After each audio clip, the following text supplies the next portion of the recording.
একটা চাঞ্চল্যকর হত্যা মামলা।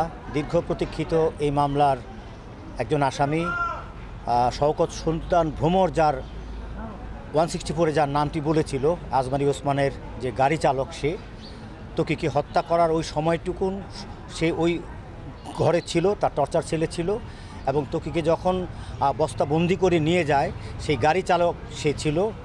আজকে সেই জমশেদ ধরা পড়েছে এবং তার 5 দিনের রিমান্ড বিজ্ঞ আদালত মঞ্জুর করেছেন।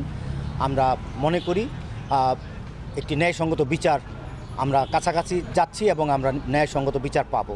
কারণ আপনারা জানেন 2013 সাল থেকে এই পর্যন্ত আমরা প্রতীক্ষা করে আসছি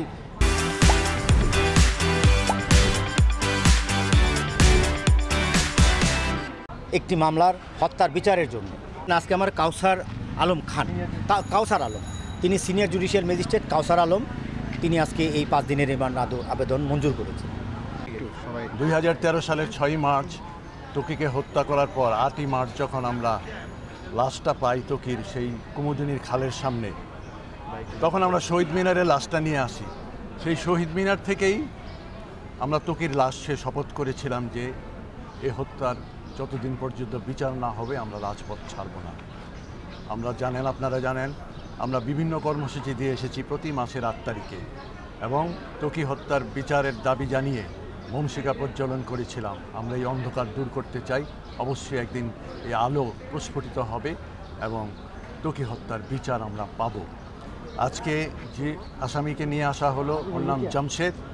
ও ছিল আজমিরি ওসমানের ড্রাইভার এবং আজমিরি ওসমানের সকল কর্মকাণ্ডের সে হোতা, সে মূল সব কিছু জানে।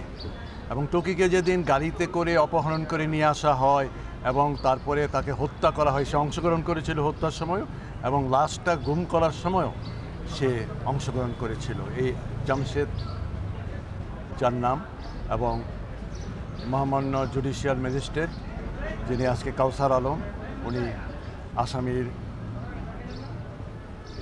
পক্ষের আইনজীবীর বক্তব্য শুনেন এবং আমাদের বাদী পক্ষের আইনজীবীর বক্তব্য শুনেন এবং তিনি ন্যায়সঙ্গত একটা আদেশ দিয়েছেন বলে আমি মনে করি, যে 5 দিনের রিমান্ড দিয়েছেন।